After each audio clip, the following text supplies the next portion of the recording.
On my grandson's graduation, they said, "Just sit quietly," like I was some embarrassing relative who couldn't be trusted to behave properly in public. The words came from my daughter-in-law, Patricia, delivered with that practiced smile she used when she wanted to sound caring while being cruel. I was standing there in my best suit, the same navy blue one I'd worn to every important family event for the past 15 years. And apparently that wasn't good enough for the sophisticated crowd at State University. If you've ever been made to feel like you don't belong at your own family's celebration, if you've ever been treated like your presence is more burden than blessing, pull up a chair for this one. Sometimes the people who try to silence us give us the perfect opportunity to make the loudest statement of our lives. And if you believe that respect should be earned, not demanded based on appearances, hit subscribe on Grandpa's Stories. Today's tale is about standing up when others try to sit you down, and showing love in ways that can't be ignored or forgotten. The university campus was buzzing with excitement that Saturday morning, families streaming toward the auditorium in their finest clothes, cameras ready to capture one of life's milestone moments. I'd been looking forward to Jake's graduation for months, proud as could be that my grandson was the first in our family to earn an engineering degree. But from the moment I met Richard and Patricia in the parking lot, I could feel their tension about having me there. Patricia kept glancing at other families, comparing our group to the perfectly coordinated outfits and expensive accessories surrounding us. Her own dress probably cost more than most people's monthly rent, and her jewelry caught the morning sun like she was wearing a small chandelier. Richard stood stiff beside her in his designer suit, checking his watch and his phone alternately, as if being at his own son's graduation was just another business obligation to endure. Jake had spotted us from across the parking lot and bounded over with the kind of enthusiasm that reminded me why I loved that boy so much. "Grandpa Harold," he called out, wrapping me in a bear hug that lifted my spirits and apparently horrified his mother. Patricia's smile became even more forced as she watched her son's genuine affection for his unfashionable grandfather, the man whose simple appearance didn't match the image she wanted to project. The walk to the auditorium became a lesson in family hierarchy. Patricia positioned herself and Richard at the front of our small group, with Emma, my 19-year-old granddaughter, walking beside them in perfect formation. Jake stayed with me, chattering excitedly about his plans after graduation, but I could see Patricia's disapproving glances every time his voice carried to other families nearby. She wanted us to look successful and sophisticated, and my presence was clearly compromising that goal. Inside the auditorium, the seating arrangement became another source of Patricia's strategic planning. She directed everyone to specific seats that would photograph well, but somehow my assigned spot was at the end of the row, partially hidden behind a pillar. "Harold, you'll be more comfortable there," she said sweetly, but I could see the calculation in her eyes. Less visible meant less embarrassing, at least in her mind. As we settled into our seats and I watched other families laughing and talking freely, I realized this wasn't just about my appearance or my simple clothes. This was about Patricia's insecurity, her need to control how our family looked to strangers, her inability to value substance over style. She turned what should have been a celebration of Jake's achievement into a performance where I was the unwanted actor, threatening to ruin her carefully choreographed show. It wasn't always like this with my family. There was a time when Richard was proud to bring friends home to meet his dad, when he'd brag about the business I'd built from nothing and the values I'd taught him about hard work and integrity. I started my accounting firm in 1975 with a desk in our basement and a dream of helping small businesses succeed. Richard used to sit beside me while I worked, asking questions about numbers and clients, genuinely interested in understanding what his father did for a living. Those early years were lean but filled with purpose. My wife Margaret and I lived modestly while I reinvested every penny back into the business, building a client base one satisfied customer at a time. Richard learned the value of money during those days, understanding that our family's success came from careful planning, honest work, and treating people with respect regardless of their social status. When he'd complain about our old car or our small house, I'd take him to visit clients who had even less, teaching him gratitude for what we had. The business grew slowly but steadily, and by the time Richard was in high school, we were comfortable enough to think about his college education. But even then, we never forgot where we came from. Margaret insisted on shopping sales and cooking at home, not because we had to anymore, but because those habits had served us well and kept us grounded. Richard seemed to understand and appreciate these values, at least until he went away to college and discovered a world where money talked louder than character. Patricia entered our lives during Richard's final year of law school, and I tried my best to welcome her. She was smart, ambitious, and seemed to genuinely care about my son's future. But I noticed early on that she was more interested in Richard's earning potential than his personality, more focused on the lifestyle his law degree could provide than the man he was beneath his professional achievements. Margaret had concerns too, but we hoped love would help Patricia appreciate the values we'd tried to instill in our son. The wedding was elaborate beyond anything Margaret and I had imagined, with Patricia's family insisting on a level of luxury that made us uncomfortable, but seemed important to the bride. I paid for more than my fair share without complaint, wanting Richard to start his marriage on solid ground. But I noticed how Patricia's family treated us during the planning process. We weren't sophisticated enough for their standards, our suggestions weren't refined enough for their vision, and our simple approach to celebration clashed with their need for ostentation. Jake's birth changed everything for the better, at least temporarily. Becoming a grandfather awakened something in me I hadn't expected, a fierce love and protectiveness that made all the family tensions seem trivial.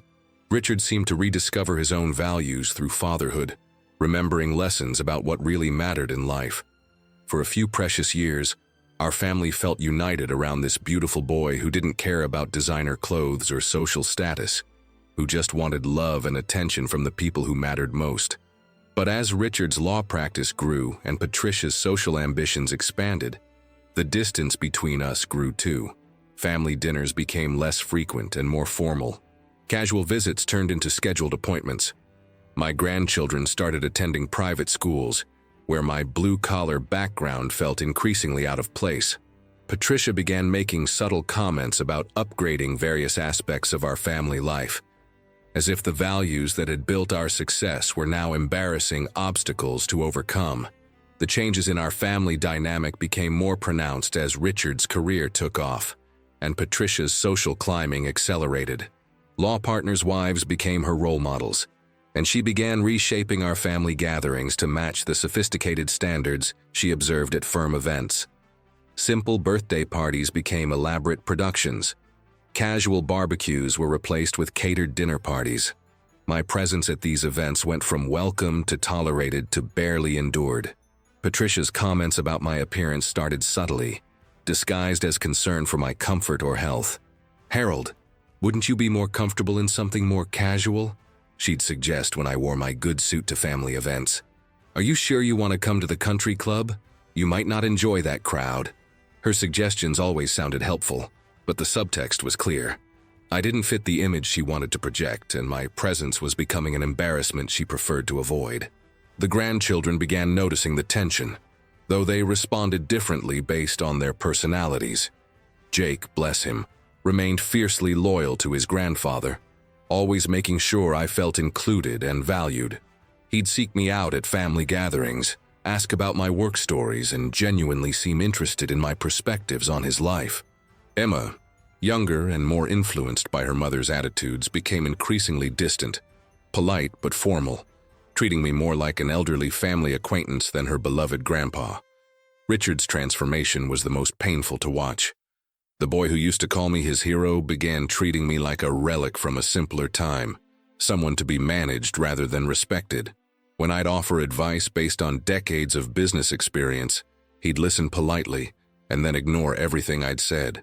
When I'd try to share stories about his childhood or our family history, he'd check his phone and make excuses to end the conversation early. The financial aspect of our relationship became increasingly uncomfortable as well. Despite my successful business and careful investments over the decades, Patricia seemed convinced that I was somehow a financial burden on their lifestyle. She'd make pointed comments about the cost of including me in family vacations, about the inconvenience of accommodating my simple tastes when planning activities, about the embarrassment of my practical car in their upscale neighborhood. What she didn't know, what none of them knew, was that my simple lifestyle was a choice, not a necessity. The accounting firm had sold for far more than they imagined, and my real estate investments over the years had created a nest egg that would have shocked them. But I'd learned from Margaret to live modestly regardless of means, to find joy in simple pleasures, and to save money for things that truly mattered, rather than status symbols that impressed strangers. Jake's college years became a particular source of family tension. Patricia complained constantly about the financial burden of his education, despite the fact that Richard's law practice was thriving. She'd make dramatic speeches about the sacrifices they were making, the lifestyle adjustments required to pay for his expensive engineering program. Meanwhile, Jake was working part-time jobs and taking on student loans to reduce the burden on his parents, never asking for help, never complaining about his situation. As Jake's graduation day approached, the family dynamics reached a breaking point that I should have seen coming. Patricia had been planning the weekend like a military operation, coordinating outfits, restaurant reservations, and photo opportunities with the precision of someone organizing a political campaign. Every detail needed to project success, sophistication, and social status to the other families who would be attending the ceremony. The phone call from Richard about my role in the graduation festivities was awkward and hurtful, in ways he probably didn't even realize. "Dad, we're so excited you'll be there for Jake's big day," he began, but I could hear Patricia coaching him in the background. "We just want to make sure everything goes smoothly, so maybe we could talk about a few things beforehand." The conversation that followed was essentially a list of don'ts disguised as helpful suggestions. Don't talk too loudly during the ceremony. Don't approach other families unless they speak to us first. Don't mention my old business stories that might not interest younger people. Don't wear anything too flashy or attention-grabbing. The list went on, each item designed to minimize my impact on their carefully orchestrated presentation. By the end of the call, I felt like I was being given instructions for how to be invisible while still technically present. Jake called me separately that evening, and the contrast in our conversation was heartbreaking. He was genuinely excited about having me there, grateful for my support throughout his college years, and completely unaware of his parents' concerns about my potential to embarrass them. "Grandpa, I can't wait for you to see me walk across that stage," he said with the enthusiasm that reminded me why I loved him so much. "You've always believed in me, even when I wasn't sure I could make it through engineering school." The irony of the situation wasn't lost on me. Here was a young man who'd worked harder than most of his classmates, who'd balanced part-time jobs with a demanding academic program, who'd accumulated significant student debt because he refused to ask his family for more financial help than they were already providing. And his parents were more concerned about how their appearance at his graduation would reflect on their social status than celebrating his remarkable achievement. Margaret's voice echoed in my memory during those days leading up to the graduation. She'd always worried that our success might make Richard forget where he came from, that prosperity without gratitude could turn blessing into entitlement. "Harold," she'd say during those last years before cancer took her, "make sure our grandchildren understand that money is a tool, not a measure of worth. Make sure they know that respect is earned through character, not purchased through status symbols." The night before graduation, I sat in my modest apartment looking at the check I'd already written, the one that would change Jake's financial future in ways his parents couldn't imagine. The amount represented years of careful saving and investing, money I'd set aside specifically for my grandchildren's futures. Patricia's comments about the family's financial sacrifices had convinced me that they truly didn't understand the resources available to help. So I'd decided to take direct action without their knowledge or permission. The morning of graduation dawned bright and clear. Perfect weather for what should have been a perfect day. I dressed carefully in my best suit, the one Margaret had helped me pick out for special occasions, and I felt ready to celebrate my grandson's achievement with the dignity it deserved. But from the moment I met the family at the parking lot, Patricia's anxiety about managing my behavior became the dominant theme of our interactions. "Harold, remember what we discussed," she whispered as we walked toward the auditorium. her smile fixed and artificial for the benefit of other families nearby. Let's just have a nice, quiet celebration of Jake's achievement.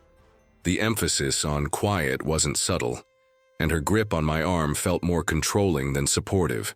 She was shepherding me like a potential problem that needed constant supervision, not celebrating with her children's beloved grandfather. Inside the auditorium, the seating arrangement confirmed everything I'd suspected about my role in this family celebration.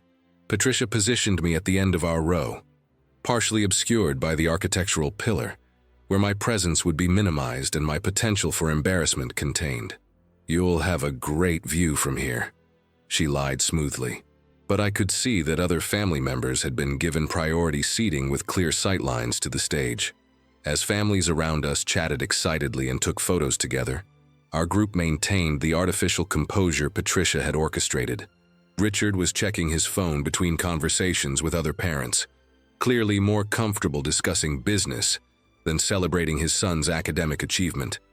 Emma was absorbed in her own social media, documenting the event for her followers, rather than experiencing it with her family. Only Jake seemed genuinely present and excited, but even he was picking up on the strange tension surrounding our family dynamics. The ceremony began with the traditional pomp and circumstance, hundreds of graduates filing into the auditorium in their caps and gowns, while families cheered and applauded. I felt genuine pride watching Jake take his place with his engineering classmates, knowing the years of hard work and sacrifice that had brought him to this moment. But when I started to applaud enthusiastically, Patricia's sharp look and gesture reminded me that I was supposed to be maintaining a low profile. As the dean began calling names and students walked across the stage to receive their diplomas, the excitement in the auditorium was palpable.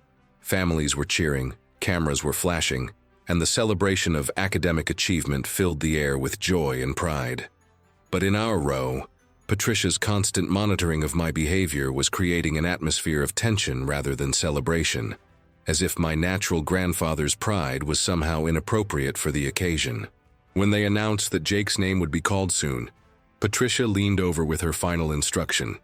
"Harold, just sit quietly and let us handle the photos and congratulations afterward. We don't want any confusion about family dynamics." The casual cruelty of being told to remain silent during my own grandson's moment of triumph was the final straw. Margaret's voice echoed in my memory. "Sometimes, Harold, the most important thing you can do is stand up for what's right, even when it's uncomfortable." When they called Jake's name, something inside me shifted like tectonic plates finally releasing years of pressure. I watched my grandson walk across that stage, diploma in hand, the culmination of 4 years of engineering studies and part-time jobs and scholarship applications, and I realized I was done being silenced by people who cared more about appearances than achievements. Patricia's hand reached out to restrain me as I began to stand, but I was already committed to a course of action that had been building for months. "Ladies and gentlemen," I said, my voice carrying clearly across the auditorium as Jake paused on the stage, surprised to hear his grandfather speaking. "I'd like to say something about my grandson Jake." The auditorium grew quiet, hundreds of faces turning toward our section as I stepped into the aisle, ignoring Patricia's mortified expression and Richard's frantic gesturing for me to sit down. This was Jake's moment, but it was also mine. I walked down the aisle toward the stage, my 74-year-old legs steadier than they'd been in years, powered by a purpose that transcended Patricia's embarrassment and social anxiety. "Jake," I called out, "you've worked harder than any young man should have to, balancing jobs and studies, taking on debt to minimize your family's burden. You've made me proud every single day of your college career, and today I want to do something for you that you'll never have to worry about again." The dean looked confused but not alarmed as I approached the stage, clearly sensing that this was a family moment rather than a disruption. Jake's face was a mixture of confusion and delight, unsure what his grandfather was planning, but trusting that it would be something good. Behind us, I could hear Patricia's sharp intake of breath, and Richard's whispered attempts to control a situation that was far beyond their management. "Jake, I'm paying off your student loans," I announced, my voice carrying to every corner of that auditorium. "All of them. $85,000. You're graduating today debt-free, son, because that's what grandfathers do when they're proud of their grandsons and tired of sitting quietly." The auditorium erupted in applause, hundreds of families understanding exactly what this moment meant, what this gift represented in terms of a young man's future freedom and opportunity. I climbed the steps to the stage, pulled the check from my jacket pocket and handed it to Jake with a hug that lasted longer than any official handshake. His tears were immediate and genuine, the kind of emotion that can't be staged or controlled. The reaction of a young man who just had his financial future transformed by an act of love he'd never expected. The dean was applauding too, clearly moved by the spontaneous display of family support. As I walked back to my seat, the auditorium was still buzzing with excitement and approval. Other families were smiling at me, nodding with understanding and appreciation for what they'd just witnessed. But in our row, the reactions were mixed. Jake was beaming from the stage. Emma was recording everything on her phone with genuine excitement. But Patricia looked like she'd just witnessed her worst nightmare come true. Richard's face was cycling through confusion, embarrassment, and dawning realization of what his father had just accomplished. The aftermath of my graduation surprise created ripple effects through our family that are still unfolding 6 months later. The immediate response in that auditorium was overwhelmingly positive.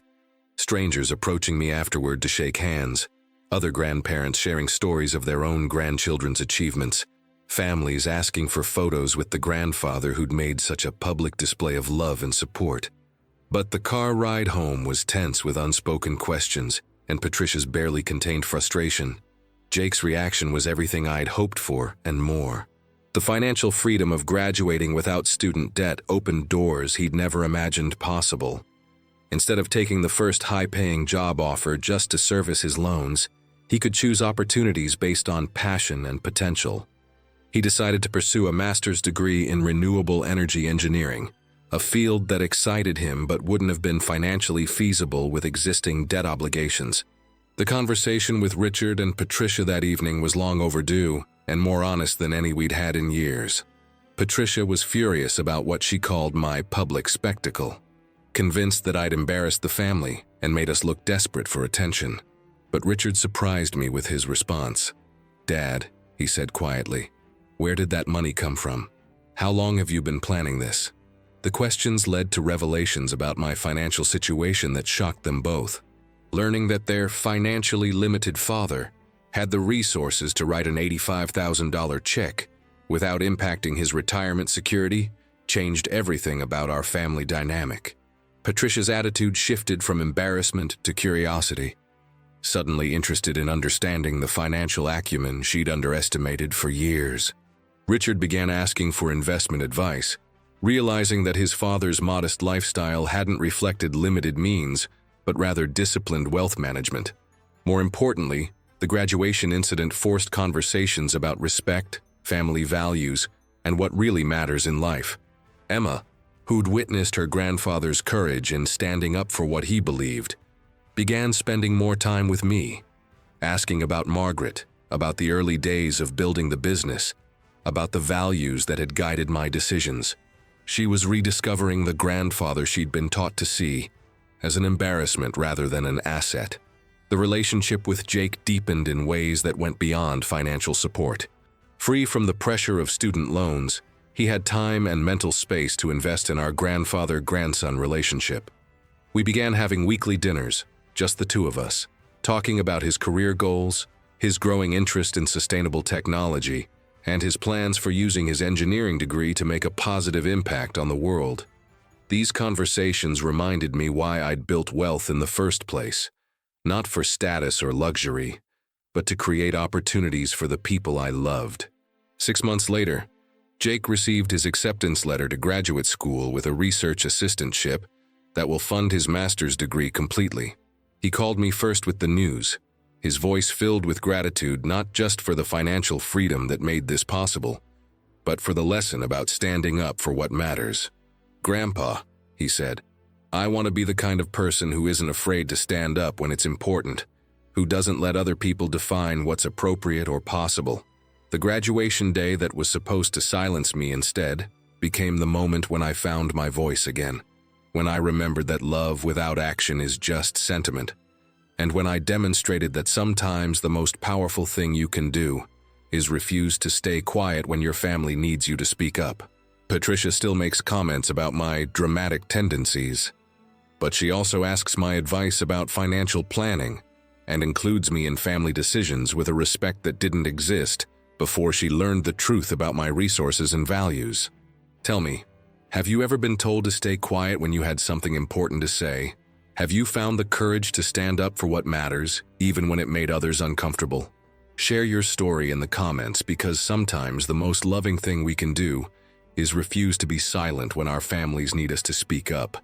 And if this tale of unexpected generosity and grandfather courage warmed your heart, subscribe to Grandpa's Stories.